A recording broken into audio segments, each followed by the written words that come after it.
yang layak terima segala sembah dan pujian kami. I cast my mind to Calvary, where Jesus bled and died for me. I see his wounds, his hands, his feet, my Savior on that cursed tree.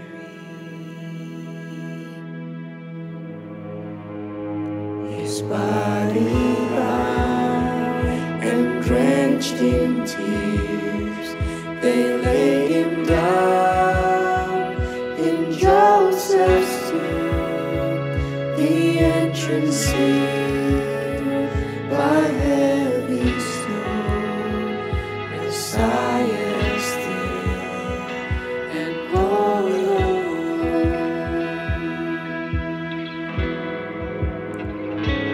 Oh, praise the name of the Lord our God. Oh, praise his name forevermore. For endless days we will sing your praise, O Lord our God.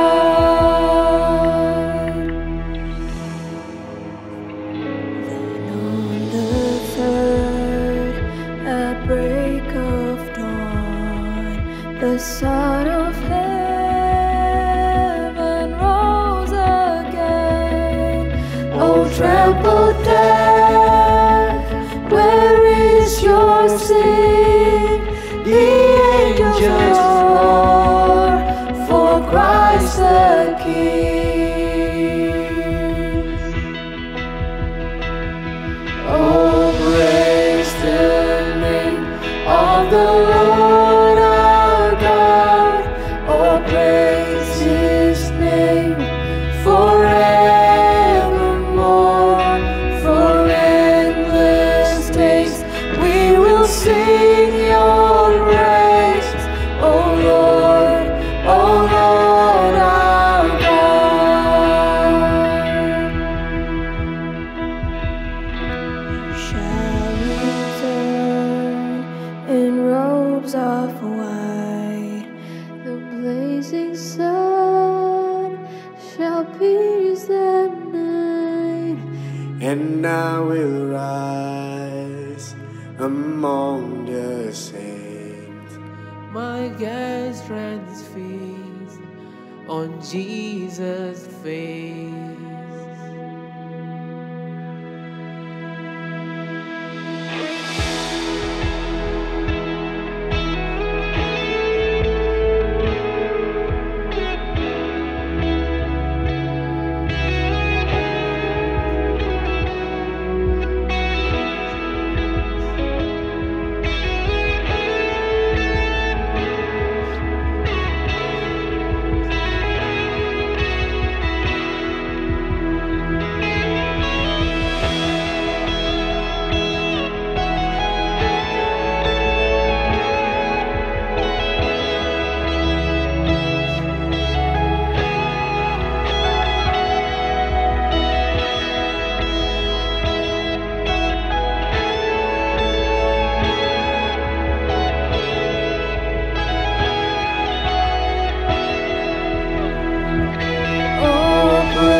For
Jesus, you'll be lifted higher,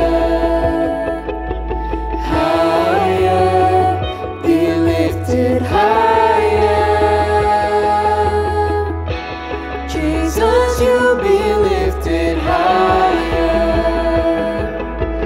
higher, be lifted higher. Jesus, you'll be lifted higher, higher, be lifted higher. Let our King be lifted up,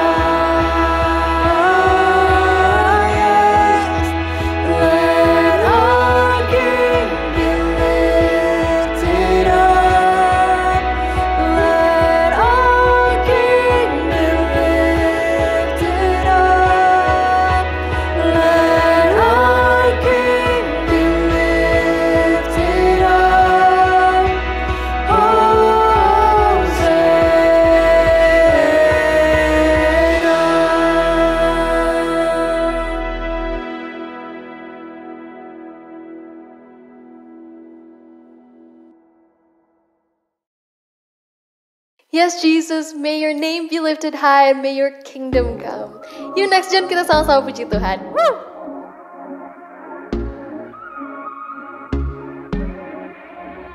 Kerajaanmu datanglah di bumi seperti di surga. Kerajaanmu datanglah di tempat ini kau bekerja. Belenggu terlepas, pintu dibukakan saat Tuhan hadir, mujizat nyata.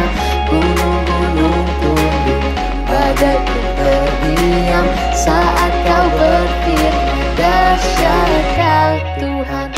Saat kami menyembah-Mu,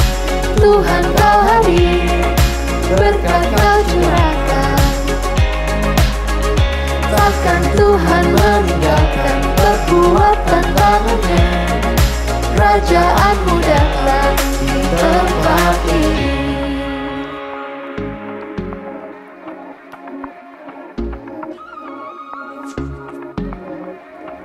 Kerajaanmu datanglah di bumi seperti di surga. Kerajaanmu datanglah di tempat ini kau bekerja. Belenggu terlepas, pintu dibukakan saat Tuhan hadir, mukjizat nyata.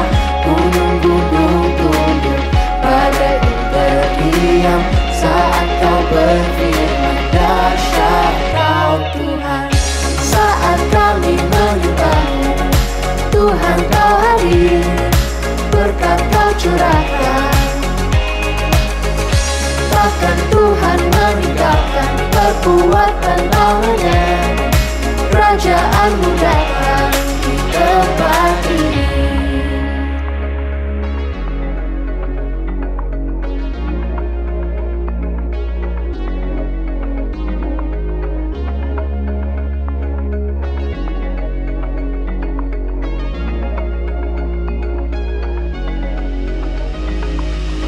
Belenggu terlepas, pintu dibukakan saat Tuhan hadir, mukjizat nyata. Gunung-gunung tunduk, badai terdiam saat kau berfirman. Dahsyat kau Tuhan. Saat kami menyembahmu, Tuhan kau hadir, berkat kau curahkan. Takkan Tuhan meninggalkan perbuatan tangannya. Kerajaanmu datang di tempat ini. Saat kami menyembahmu, Tuhan kau hadir, berkat kau curahkan. Takkan Tuhan meninggalkan perbuatan tangannya. Kerajaanmu datang di tempat ini.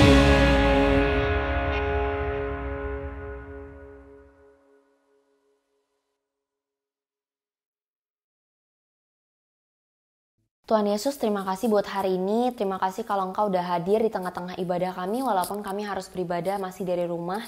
Tuhan, kami percaya hadirat-Mu nggak terbatas oleh ruang dan waktu, dan kami percaya dalam setiap season dalam kehidupan kami, Engkau selalu bekerja, Engkau selalu setia, Engkau nggak pernah meninggalkan kami.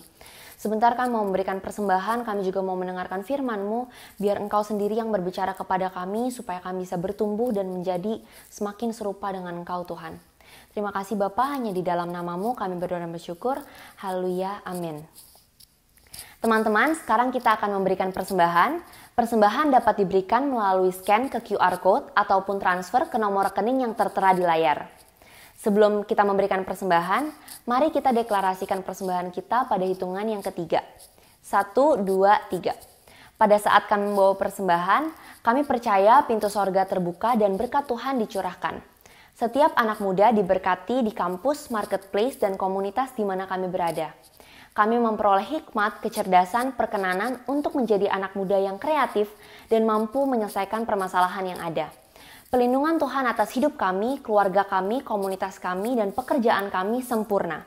Menemukan pasangan yang tepat dan terbaik dari Tuhan. Di tengah-tengah dunia kami menjadi generasi yang relevan, yang mampu memberikan pengaruh tanpa kompromi terhadap nilai-nilai yang kami percayai. Dalam nama Yesus, haleluya. Halo teman-teman FLCC semuanya, Frontliner Campus Community, teman-teman mahasiswa semuanya, apa kabar? Gua berharap walaupun di tengah pandemi ini, kita semua tetap ada dalam perlindungan Tuhan, kita semua tetap sehat, amin. Nah, thank you so much by the way, kita perlu appreciate dulu untuk teman-teman kita yang sudah pelayanan di sini. Ini mungkin teman-teman kan tidak melihat, tapi di sini ada tim multimedia, ada tim sound, dan tadi juga kita sudah mendengarkan praise and worship dari teman-teman PW kita. Thank you banget buat semua yang udah mau melayani. We appreciate you and welcome to our special series, mungkin bisa gue bilang ya. Kenapa sih series ini spesial? Karena kita mau fokus nih ngajak teman-teman mahasiswa yang lagi ngampus gitu ya, masa-masa bisa dibilang salah satu masa yang paling enak gitu kan setelah SMA sebelum masuk kerja nih. Wah, ini masa yang seru banget menurut gue personally. Nah, di sini kita mau bawain sesuatu series, serial, sermon, khotbah yang akan berbicara soal nama title judul seriesnya adalah Where Are You Going? Kemana kamu akan pergi? Kemana kamu sedang pergi? Oke, nah pertanyaan ini where are you going nih cukup sering ditanyain. Biasanya misalnya mau posesifin pasangan. Ngaku deh, nggak usah ngaku di kolom chat, tapi biasanya ada tuh beberapa oknum-oknum yang setiap pasangannya mau kemana selalu ditanyain, kamu mau pergi kemana? Terus pertanyaan berikutnya yang akan ditanyakan, sama siapa? Ya kan? Ngapain aja gitu. Nah, tapi di sini kita bukan akan bahas soal pasangan, sayangnya. Tapi kadang pertanyaan ini juga muncul ketika misalnya orang tua tanyain, bener nggak? Misalnya kita lagi mau pergi nih, beberapa teman-teman mungkin yang masih tinggal sama orang tua, ya ada mungkin beberapa yang udah ngekos, tapi yang masih tinggal sama orang tua mungkin akan ditanyain, misalnya lagi mau pergi, mau pergi kemana? Mau ke rumah teman, mau belajar atau mau nongkrong, kita punya jawaban-jawaban akan hal ini. Nah, salah satu lagi, pertanyaan ini bisa muncul ketika kita sedang membahas arah kehidupan. Buset, berat banget. Arah kehidupan. Nah, tapi benar gak sih bahwa kita di usia ngampus nih, di usia kita mahasiswa, 18 sampai 22, 23, 24 tahun, kita sering bertanya-tanya gak sih akan nanti kita mau melakukan apa ya? Nanti kita mau jadi apa ya? Kita bahkan mungkin ada beberapa yang baru banget ngampus dan bertanya, jurusan yang gua ambil bener nggak ya? Nah, di sini kita mau bahas dengan detail apa sih itu God's calling, panggilan dari Tuhan. Wah, ini gua personally waktu nyiapin bahan ini juga semangat banget karena waktu di usia kuliah, gue sudah lulus sekarang, baru lulus, tenang aja, jadi masih inget banget nih rasa-rasanya ngampus. Tapi pertanyaan ini sering keluar nih, where are you going? Where am I going? Gue lagi kemana ya? Abis waktu itu gue ambil jurusan psikologi. Abis psikologi, gue kerjanya ngapain ya? Bahkan sekarang pun waktu kerja, gue mikirin, abis kerja di sini apakah mungkin kerja di mana lagi? Atau pindah posisi? Atau apakah gue bisa di sini naik level gitu kan, dipromosi? Hal-hal ini dipikirin terus. Nah, ini yang kita juga mau bahas di sini. Okay? So, in this series, we really hope this series can help you in terms of knowing God's calling in your life. Kita berharap series ini bisa membantu teman-teman semua di sini untuk mengetahui panggilan Tuhan dalam hidup kita semua. Nah, sebelumnya kita perlu mendefinisikan terlebih dahulu. Apa sih itu panggilan Tuhan? Apa sih God's calling? God's calling, sebelum kita masuk ke definisi yang benar-benar definisinya, gue mau coba bahas what is not God's calling. Hal-hal apa sih yang bukan merupakan panggilan Tuhan? Oke, yang pertama, panggilan Tuhan, God's calling, it's not about being rich. Panggilan Tuhan bukan tentang menjadi kaya secara material. Apakah kalau gitu nggak boleh kita nanti jadi sukses kaya secara material kayak Elon Musk, kayak Jeff Bezos gitu? Atau kalau mungkin di Indonesia kayak siapa bisnismen Pak Sandiaga Uno, Bapak Hartono gitu? Boleh banget. Itu tidak dilarang. Tapi bukan itu inti dari panggilan Tuhan. Kenapa bukan itu? Karena bisa loh orang mencapai kekayaan secara materi, tetapi ternyata orang tersebut tidak memenuhi panggilan Tuhan. Makanya ada orang-orang yang walaupun kaya, walaupun secara materi berkelimpahan, tapi hidupnya menderita. Dia merasa kosong, hampa. Nah, kita di sini nggak mau teman-teman sampai mengalami hal seperti itu. Jadi, yang pertama, God's calling is not about being rich. Yang kedua, God's calling is not about being famous. Jadi panggilan Tuhan tidak menjamin kita jadi terkenal. Nah, beberapa tahun ini yang gue lihat mulai naik nih tren untuk jadi YouTuber influencer di Instagram. Bener gak sih? Teman-teman mungkin ada follow nih. Gue pun follow beberapa influencer dan YouTuber di account gue karena gue merasa bagus mereka dalam ngomongin hal-hal tertentu gitu. Nah, walaupun kita melihat hal-hal seperti itu, tidak semua orang mungkin akan menjadi terkenal. Dan gak apa-apa kalau teman-teman nanti bukan menjadi orang yang terkenal. Karena panggilan Tuhan itu bukan berbicara soal menjadi terkenal. Gue ulang sekali lagi, bahwa panggilan Tuhan bukan berbicara menjadi terkenal. God's calling is not about being famous. Tuhan tidak menjanjikan ketenaran. Yang pertama jadi tadi, Tuhan tidak menjanjikan kekayaan secara materi. Yang kedua, Tuhan tidak menjanjikan ketenaran. Oke, bukan berarti kalau tenar itu salah, bukan berarti kalau kaya secara materi itu salah. Tuhan senang kita tenar, Tuhan senang kita kaya secara materi, tapi ada arti yang lebih dalam dari God's calling ini, panggilan Tuhan ini. Yuk kita bahas lebih dalam lagi. Kita mau buka Alkitab kita nih sekarang. Dalam Efesus 2 ayat 10. Oke, Efesus 2 ayat 10. Gua akan bacakan. Karena kita ini buatan Allah, diciptakan dalam Kristus Yesus untuk melakukan pekerjaan baik yang dipersiapkan Allah sebelumnya. Ia mau supaya kita hidup di dalamnya. Amin. Dari sini kita bisa lihat bahwa God's calling, panggilan Tuhan, is about the good works that God has prepared for us. Panggilan Tuhan itu adalah tentang pekerjaan baik yang Tuhan telah siapkan untuk kita. Jadi sekali lagi bukan tentang kekayaannya, bukan tentang ketenarannya, atau kepopulerannya, tapi tentang apakah pekerjaan baik yang dilakukan orang tersebut sesuai dengan pekerjaan baik yang sudah Tuhan siapkan untuk dirinya. Sekali lagi, pekerjaan baik banyak, ya kan? Apakah menjadi influencer tadi baik? Baik. Apakah menjadi banker, mungkin mau yang kerja di bank, baik nggak? Baik. Apakah menjadi ilmuwan? Mungkin ada beberapa teman di sini ambil bioteknologi atau sesuatu yang sangat ilmiah. Apakah itu baik? Semuanya baik. Semua pekerjaan baik ya, memang selama tidak melanggar hukum-hukum Tuhan, semua baik.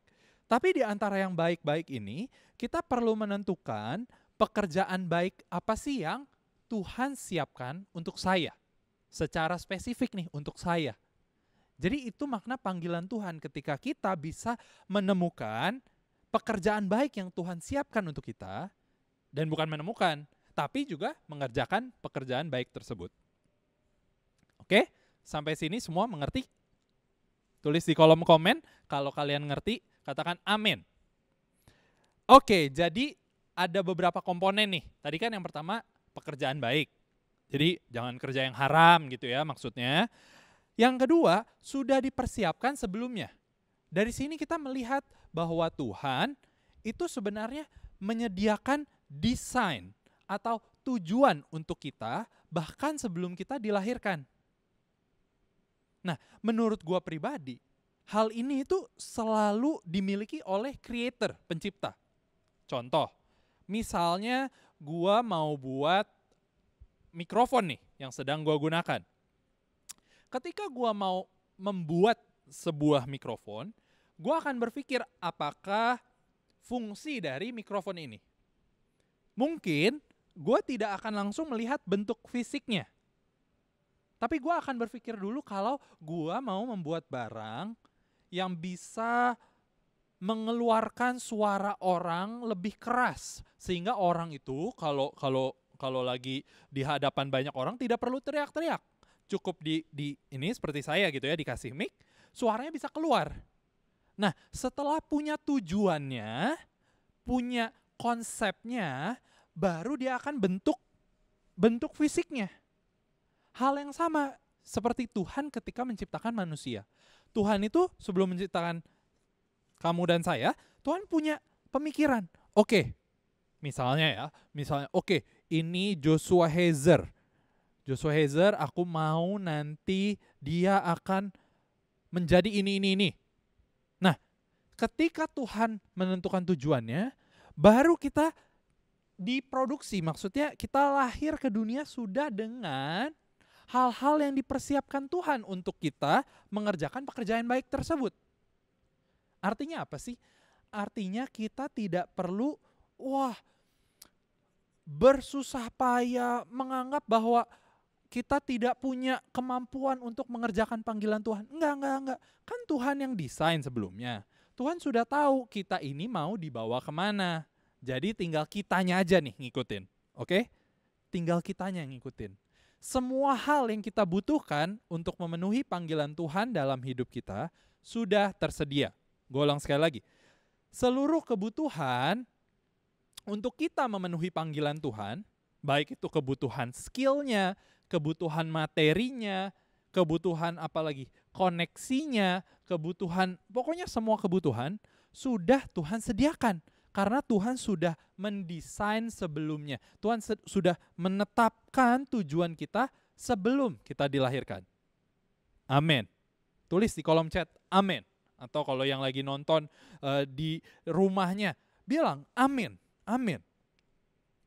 Oke, kita mau lanjut nih. Tapi gue tidak akan lanjut untuk membahas lebih jauh soal panggilan Tuhan. Bukannya katanya ini series tentang panggilan Tuhan. Nah, sebelum kita masuk lebih dalam ke panggilan Tuhan, ternyata ada satu komponen penting nih.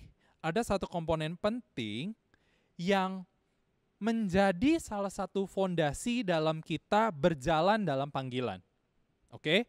Jadi sebelum kita bergerak gitu ya menuju panggilan, sebelum kita berdoa sungguh-sungguh untuk menemukan panggilan, sebelum kita bahkan melesat cepat kita berlari gitu ya ke panggilan Tuhan, kita kerja keras demi panggilan Tuhan. Gue mau bahas satu hal ini terlebih dahulu. Oke? Yuk kita buka sama-sama Alkitab kita di Keluaran 3 ayat 10. Keluaran 3 ayat 10. Ini untuk konteksnya, di sini ceritanya ada seseorang bernama Musa. Musa, oke? Musa ini sebenarnya merupakan orang Israel. Tapi waktu itu ada suatu kejadian yang membuat, nanti teman-teman bisa baca lah ya lengkapnya di Alkitab. Di sini saya akan men-summary aja, meringkas. Jadi Musa ini ada kejadian yang membuat dia keluar dari bangsanya. Maksudnya tidak hidup bersama dengan bangsanya, ia hidup di suatu tempat yang jauh. Nah di sini Tuhan menghampiri Musa dan berbicara kepada Musa. Jadi ini bisa bayangin gak Tuhan ngomong langsung ke Musa. Apa yang Tuhan omongin? Nah ini Keluaran 3 ayat 10. Dibilang seperti ini. Jadi sekarang pergilah. Aku ini Tuhan. Karena A-nya huruf besar. Aku mengutus engkau kepada Firaun. Jadi waktu itu bangsa Israel ini dijajah oleh Mesir. Diperbudak oleh Mesir. Kepada Firaun untuk membawa umatku orang Israel keluar dari Mesir. Ini panggilan Tuhan untuk hidup Musa diberitahu secara langsung kepada Musa. Wow. Siapa sih yang pengen kalau panggilan hidupnya Tuhan kasih tahu langsung kepada dirinya? Ada? Gue pun berharap banget. Gue seneng banget kalau Tuhan bisa langsung ngomong, Joshua Hezer, panggilan kamu adalah bla bla bla. Wah udah, gak perlu pusing hidup. Udah tahu, oh ya Tuhan mau saya untuk menjadi ini. Tapi setelah Tuhan memberitahukan rencananya untuk Musa, nah respon Musa ini, jawaban Musa menarik banget. Ada di ayat selanjutnya, Keluaran 3 ayat 13. Tetapi Musa berkata kepada Allah, siapakah aku ini? Maka aku yang akan menghadap Firaun dan membawa orang Israel keluar dari Mesir. Bentar. Tuhan sebelumnya udah tahu tujuan hidup Musa, udah desain Musa, terus Tuhan kasih tahu ke Musa, kamu keluarin bangsaku dari Mesir. Oke.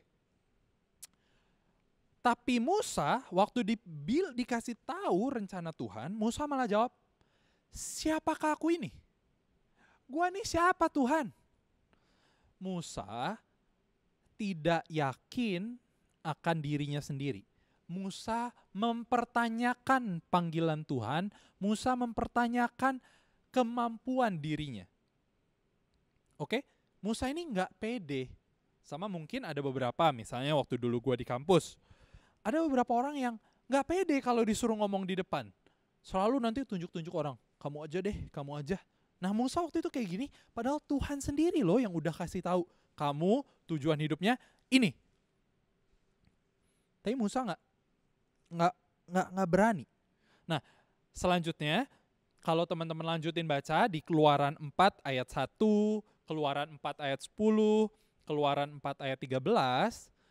Nah ini gue akan coba bacakan. Keluaran 4 ayat 1. Lalu saud Musa, ini jadi perkataan lanjutan Musa gitu ya. Bagaimana jika mereka tidak percaya kepadaku dan tidak mendengarkan perkataanku, melainkan berkata, Tuhan tidak menampakkan diri kepadamu kan? Tuhan tidak menampakkan diri kepadamu? Gimana kalau sampai bangsa Israel mempertanyakan aku Tuhan? Itu kira-kira yang mau Musa sampaikan ke Tuhan. Lalu di ayat 10. Lalu kata Musa kepada Tuhan, Tuhan, aku ini tidak pandai bicara, dahulu pun tidak. Dan sejak engkau berfirman kepada hamba-Mu pun tidak. Sebab aku berat mulut dan berat lidah. Lanjut ayat 13, Keluaran 4 ayat 13. Tetapi Musa berkata, Tuhan, utuslah kiranya siapa saja yang patut kau utus. Ini menarik. Tadi Tuhan yang menciptakan Musa. Tuhan memberitahu rencananya untuk Musa. Sama misalnya saya memberitahu mikrofon, tugasmu adalah memperbesar suara orang. Tapi mikrofon malah bilang, enggak lah, gua nggak bisa memperbesar suara orang. Udah gua ini buat ganjelan pintu aja. Can you imagine? Di sini Musa memberitahu Tuhan yang menciptakan dirinya mengenai kekurangan yang dimilikinya. Bisa bayangin gak sih bahwa walaupun Tuhan sudah memberitahukan rencananya, Musa masih tidak pede. Oke? Jadi gini, kenapa sih gue mau membahas hal ini? Karena gini teman-teman. Sekalipun Tuhan memberitahukan rencananya, kita memiliki tanggung jawab terhadap gambar diri atau identitas diri kita secara pribadi. Jadi identitas diri itu merupakan tanggung jawab kita. Penting banget nih, waktu Tuhan kasih tahu kita bisa punya identitas yang benar. Sehingga waktu Tuhan kasih tahu sama seperti Musa gitu. Bisa bayangin gak kalau Tuhan kasih perintah, Musa langsung berkata, oke Tuhan, aku tahu ketika Tuhan ada bersamaku, aku bisa melakukan segala sesuatu. Amazing. Tapi sayangnya di sini Musa punya keraguan akan dirinya sendiri.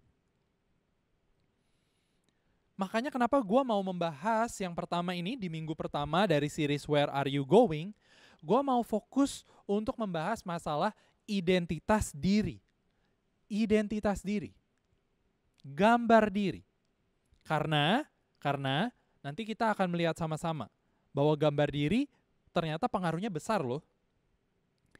Kita mau coba lihat di ayat lainnya. Oke? Cerita lainnya. Ada di Bilangan 13. Bilangan 13 ayat 27 sampai 33.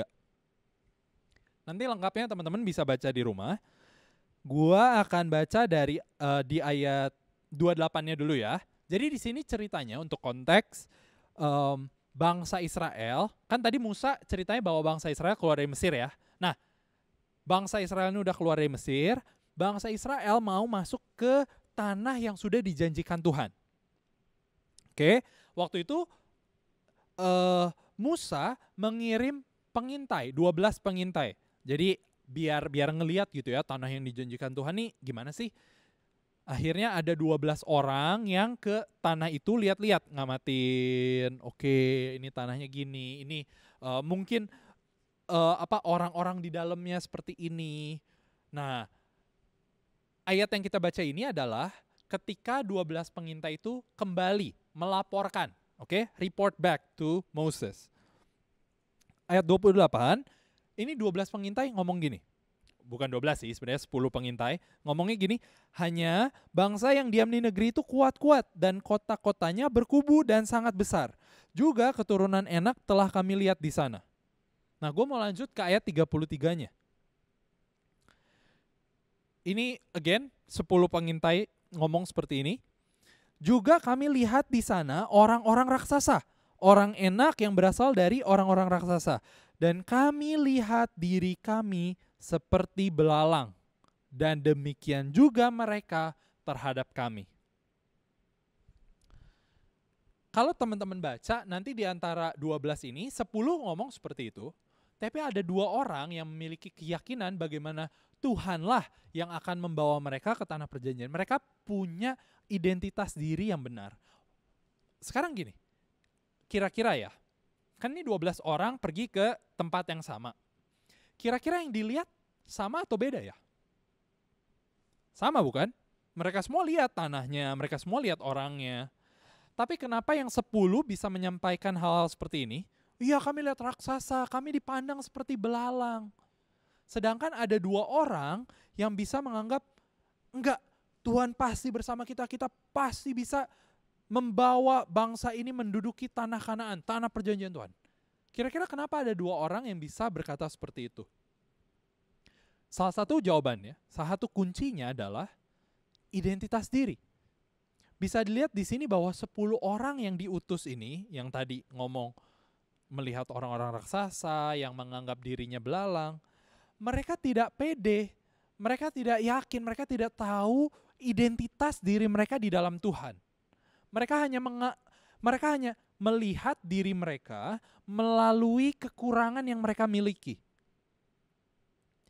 Ya tentu kita semua sebagai manusia punya kekurangan, gua pun punya kekurangan.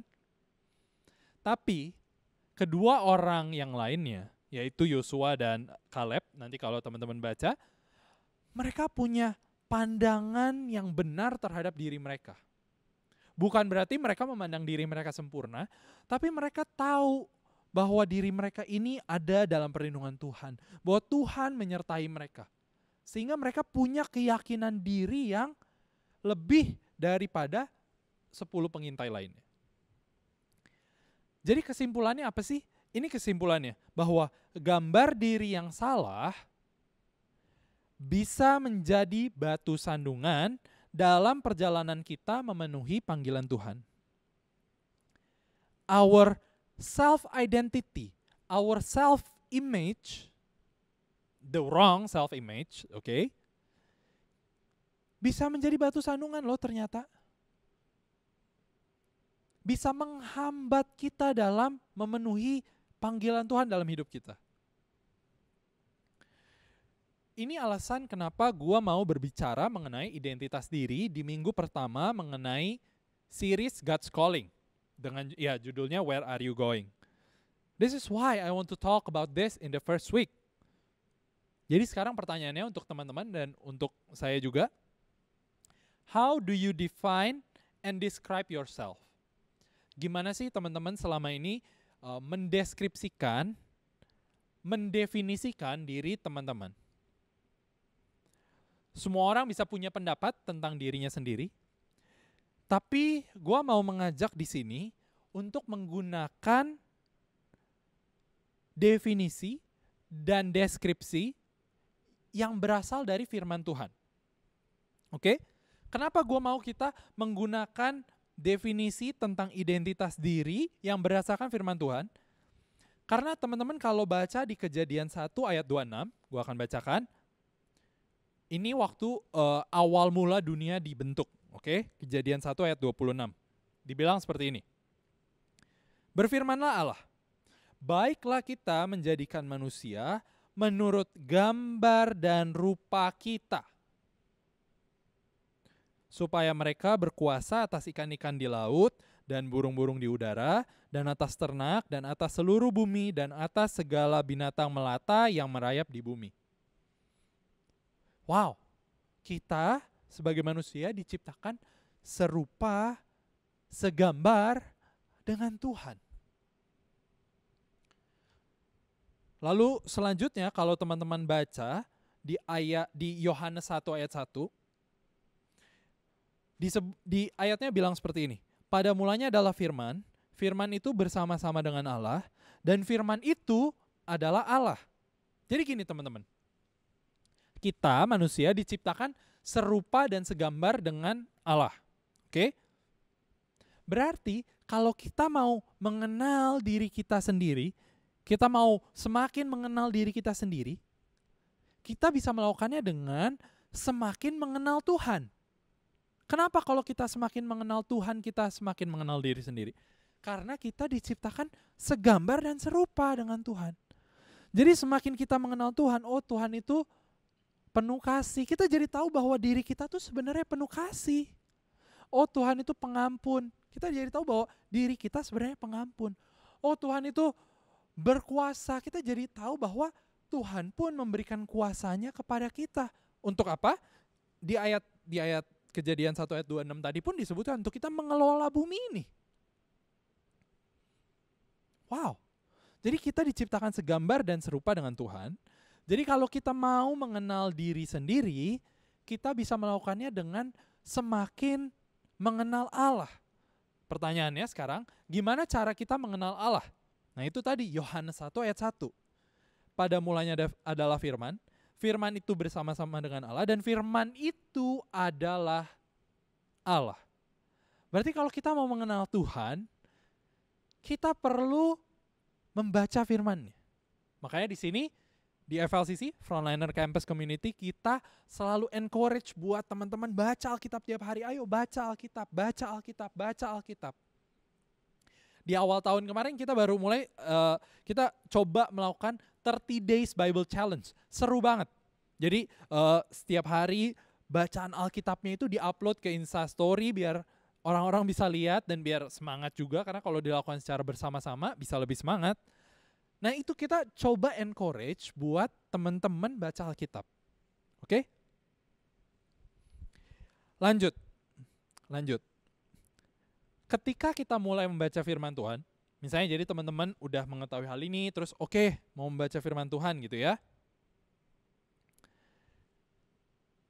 Ada banyak hal yang akan teman-teman temukan, dan ini beberapa yang menurut gue sering banget dikutip oleh orang-orang Kristen, tapi di saat bersamaan walaupun sering banget, tapi ini juga bagus banget menurut gue. Semakin kita membaca Alkitab, kita jadi tahu bahwa kita manusia diciptakan dahsyat dan ajaib. Ada di Mazmur 139 ayat 14. Kita tuh diciptakan dahsyat dan ajaib loh. Lalu kalau baca Yeremia 29 ayat 11. Masa depan kita itu penuh harapan dan damai sejahtera. Wow. Amin. Masa depan kita, kamu dan saya penuh harapan dan damai sejahtera. Dan masih banyak lagi. Gua encourage teman-teman di sini semua baca Alkitabnya biar kita semakin bisa mengenal diri kita. Sampai sini ngerti? Kalau ngerti, coba tulis sesuatu di kolom chat. Mengerti, amin. Nah sebelum masuk ke panggilan lebih lanjut, minggu-minggu berikutnya kita akan banyak banget bahas soal panggilan. Nah tapi sebelumnya, ini ada 2 pertanyaan yang gue ingin kita renungkan selama seminggu ke depan. Oke? 2 pertanyaan untuk seminggu ke depan.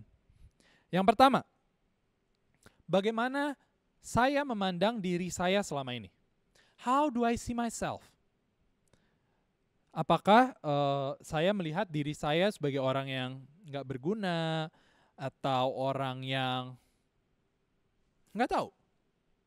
Coba kita sama-sama tanyakan ke diri kita. Yang kedua, bagaimana Tuhan memandang diri saya? Yang pertama, bagaimana kita memandang diri kita? Yang kedua, bagaimana Tuhan memandang diri kita? So, here's the bottom line from this week. Gambar diri yang benar merupakan fondasi dalam perjalanan memenuhi panggilan Tuhan. Gambar diri yang benar merupakan fondasi dalam perjalanan menggenapi panggilan Tuhan. The right self-identity, the right self-image is the foundation in fulfilling God's calling in your life. Gue berharap melalui series ini, terutama di minggu ini, kita semua bisa punya pandangan yang tepat akan diri kita, pandangan yang berdasarkan firman Tuhan. Identitas kita bisa dipulihkan karena kita semakin dekat dengan Tuhan. Kita semakin mengenal Tuhan, kita semakin mengenal diri sendiri. Amin. Amin. Mari kita bersatu dalam doa sebelum kita nanti mengikuti perjamuan kudus. Tuhan Yesus, terima kasih banyak atas firman-Mu. Terima kasih banyak Engkau telah membukakan kepada kami bagaimana pentingnya memiliki identitas yang benar, yang berdasarkan firman Tuhan sebelum kami berjalan, bergerak menuju panggilan Tuhan. Tuhan, secara khusus aku mau berdoa Tuhan untuk setiap mahasiswa, setiap jemaat yang mendengarkan firman Tuhan hari ini. Tuhan, kiranya Engkau jamah, Engkau pulihkan identitas diri setiap kami. Kami mau belajar Tuhan, memiliki pandangan yang benar terhadap diri kami. Kami yakin dan percaya Tuhan, kuasa-Mu, kasih-Mu sanggup memulihkan hidup kami, apapun perbuatan kami. Aku juga berdoa Tuhan secara khusus untuk setiap dari kami yang sedang dalam masa kuliah, yang sedang memikirkan tujuan hidup ke depannya, yang sedang memikirkan jurusan, pasangan hidup, pekerjaan ke depannya. Tuhan, aku berdoa biar Engkau yang memberikan hikmat-Mu Tuhan.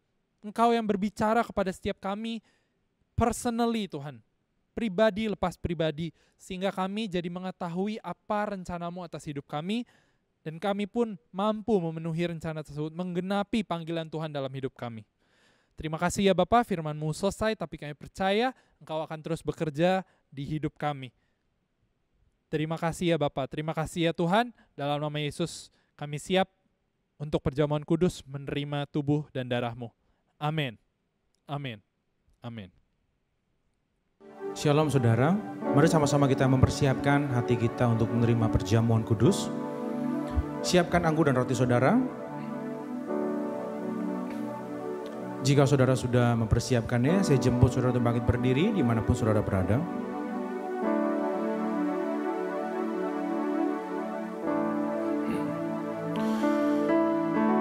Sebab apa yang telah kuteruskan kepadamu telah kuterima dari Tuhan, yaitu bahwa Tuhan Yesus pada malam waktu Ia diserahkan mengambil roti. Mari kita ambil roti di tangan kanan kita. Dan sesudah itu Ia mengucap syukur atasnya, Ia memecah-mecahkannya dan berkata, inilah tubuhku yang diserahkan bagi kamu, perbuatlah ini menjadi peringatan akan aku. Kekasih-kekasih Kristus, bukankah roti yang kita pecah-pecahkan ini adalah persekutuan kita dengan tubuh Kristus? Mari kita makan dalam nama Yesus.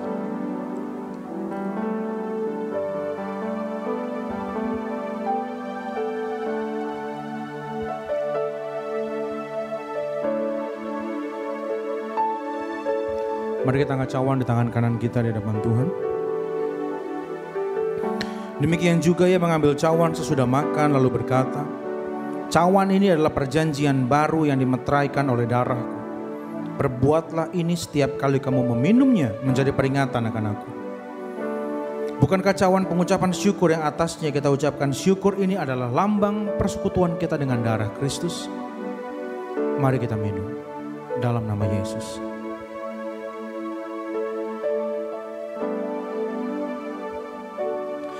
Menaikkan syukurmu di hadapan Tuhan. Sampaikan doa-doamu di hadapan Tuhan. Sampaikan keluh kesahmu. Sampaikan terima kasihmu. Karena Dia Allah yang mendengar. Dia Allah yang tidak pernah meninggalkan kita. Dia selalu ada. Dia ada di mana saudara berada. Belajar, cari damai sejahtera Tuhan dalam hidupmu. Karena Tuhan tidak pernah meninggalkan kita. Terima kasih Tuhan, terima kasih, terima kasih. untuk kesetiaan-Mu Tuhan yang tidak pernah berubah. Dulu, sekarang, bahkan sampai selama-lamanya. Ajar kami Tuhan untuk berlaku setia seperti Engkau setia kepada kami Tuhan. Supaya kami bisa menghargai hidup kami yang Kau berikan. Kami bisa menghargai Tuhan setiap hal yang Tuhan telah percayakan dalam hidup kami.